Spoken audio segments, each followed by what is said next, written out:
the Jesus People podcast, where each week we highlight one person from the scriptures and history who are great examples of living life under the rule of King Jesus.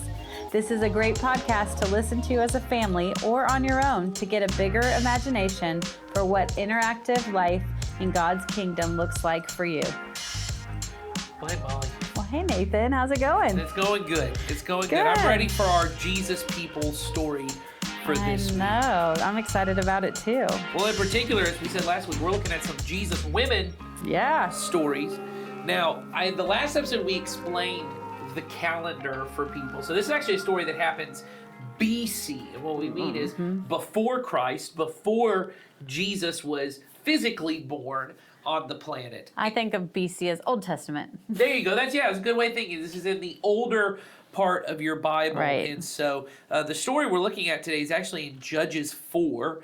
And so if you as a family want to kind of look at that and kind of go through that, I don't know that we're going to go as we've done before and read the whole thing, but we'll kind of talk through parts, and we might reference certain verses, so it might be helpful. But maybe after this, you as a family could read it to give you a chance to sit down and open the Bible together. But this is a story that takes place before Jesus is born, but also before there were any kings in Israel.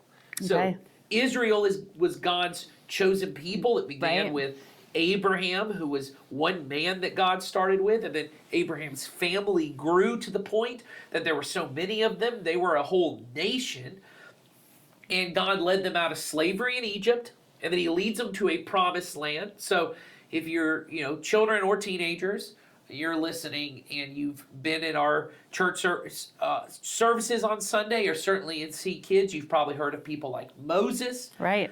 Who led the people of Israel out of slavery. God uses him. And then there's Joshua, who kind of takes over after that. And that's when they're going into this promised land that God had for them. Right. And then once they get kind of established in the promised land, they're not really living as a nation per se. Yeah, they're not really an established government. They have tribes, right? The 12 tribes or whatever, but they don't necessarily have a central leadership over all of them.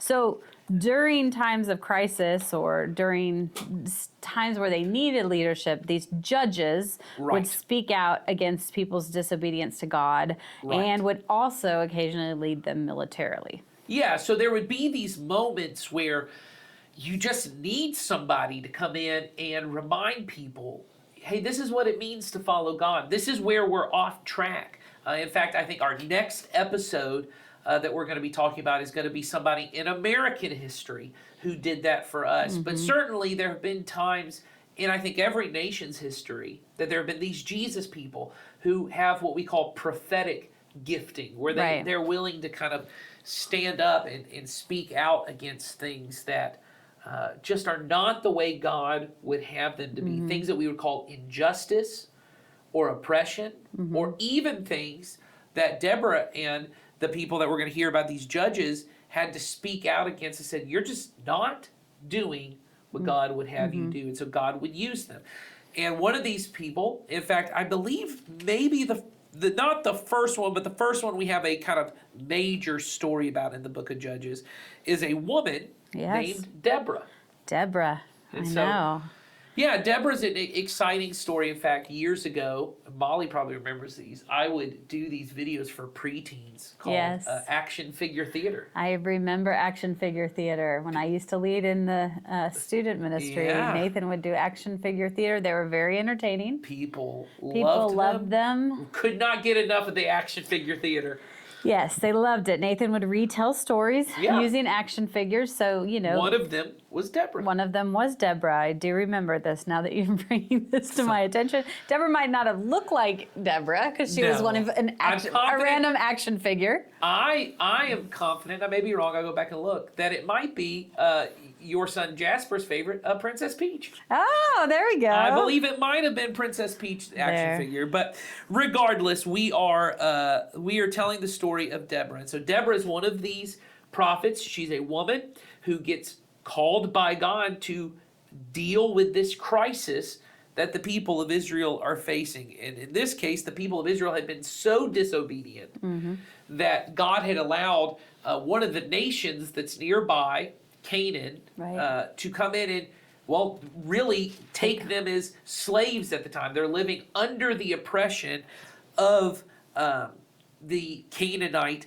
people. Right. And Deborah is this prophet of God who gets called to lead at that time. And so let's take a moment here to look at, let me see, it's going to be Judges 4, chapter 4, and we'll start in let's start with verse 6. So, Okay. Molly, do you have that? Where you can No, read I that? don't. Oh, okay. I'll read it then. I'm like, I don't have that up. I have something different. Okay, that's fine. So, Judges 4, verse 6.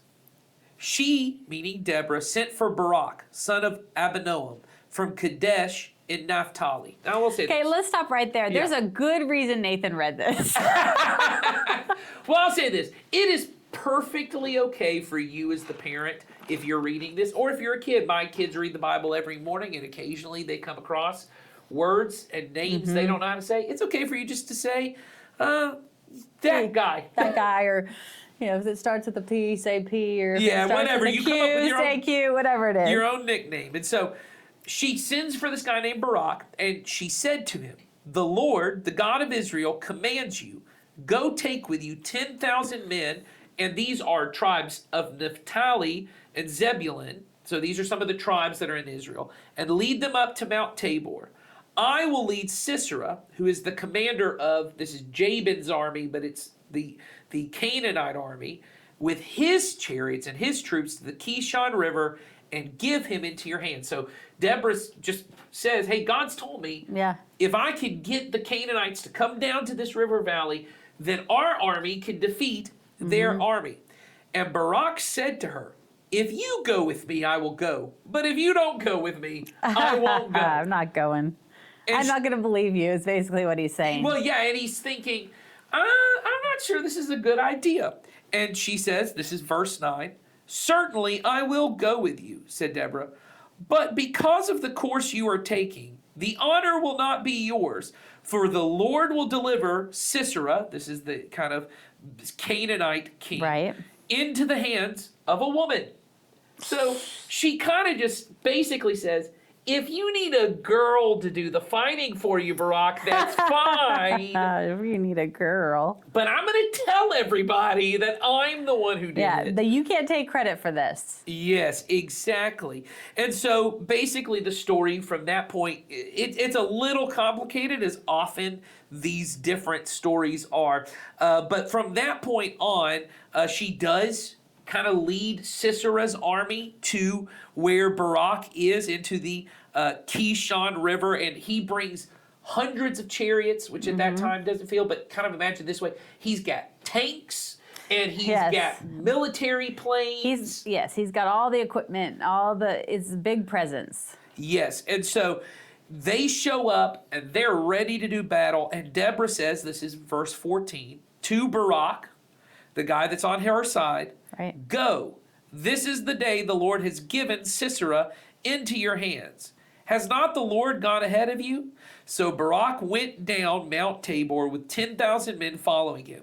At Barak's advance, the Lord routed Sisera and all his chariots and armies by the sword, and Sisera got down from his chariot and fled on foot. So they fight, and they send these oppressors away. And so God ends up delivering the people from all these people, but the guy who done all the oppression at the time, Sisera, meets his end, right? And it's all done not through these manly soldiers who do all the fighting and all the people who do that. It's done because Deborah is obedient to what God has called her to do. And it's really a story of faith versus fear, right? It's really a story of, in this moment, God is telling me in this terrifying moment, God is telling somebody to tell me what to do, and I can choose to do it, or I can choose not to do it. That's right. And, I think that we have to remember not to let our fear stop us. That's and that right. God's with us in that, and that,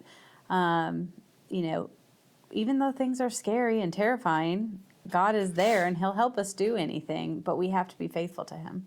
Well, and I think, once again, if you're a kid listening, you're a teenager listening, there are probably so many times in your life where you're told, you can't do this, or you shouldn't be the one to do this. Right. And it's for some reason. Maybe it's because, well, you're a girl, so you can't do that. Or you're not old enough, or you're not I was going to say, even if you're a guy, you're probably told you're just a kid. Or you're not strong enough. Or you're not strong enough, or that's not really your personality. Oh, yeah. That doesn't really fit who you are. And so, but there are times you feel like God is calling you to do something. And what I mean is, and I think that's hard when you're a kid to know when it feels like God is calling you.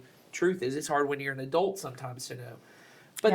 But there are these moments that kind of, in your gut, in your heart, you feel that's wrong and someone should do something about it. Or, man, I feel like God would want me to say something about this thing that's going on. And in the back of your head, there's this voice saying, well, you're just a girl. Right. Or you're not a kid. You're just a whatever. Or you're not really the kind of public speaker, get up and say something kind of person. Yes. You're the quiet type. You're too shy. Right. You're too reserved. And I think what the story of Deborah tells us is that when God calls you to do something, your response is to do it. Right. And he'll find a way to make it happen. And there may even be people who want to stand in the way and go, I think that's a bad idea. Right. And you might be afraid, and you might think, you might even think you can't do it. But the truth is that God will use you and strengthen you in the ways that He wants for you, so that you can complete what He's asking you to do. He's not going to ask you to do something and then leave you to go do it without empowering you to be able to do it. That's right. And so I think if you're a family and you're listening to this story, and or you're a kid and you're listening by yourself, maybe you want to talk to your parents afterwards, but talk about when's a time when you felt like you couldn't do something for whatever reason. Something you knew you were supposed to do, something you knew that would be right for you to do, but you thought, well, I'm not smart enough. Right. Or I'm not strong enough. Or maybe you thought other people would think, well, you're too quiet, or, oh, she's a girl, or even, oh, he's just a teenager. He doesn't know what he's talking about. Right. When was the time you felt held back because of what other people thought of you, or maybe what you thought of you, and how did you respond? Yeah, and if you're a parent that's, doing this as well, you for sure have multiple examples of this in your lifetime that you use this opportunity to share those as well, because I think we've all experienced that at some point. So, yeah. Well, I think that there's a lot that we can learn from stories like this. And Deborah, although she was really old and this took place a really long time ago, there's still so much that we can relate to and so much we can learn from it. So that's right. Thanks for joining us today on our episode of Jesus People, and we will see you on the next one. Take care.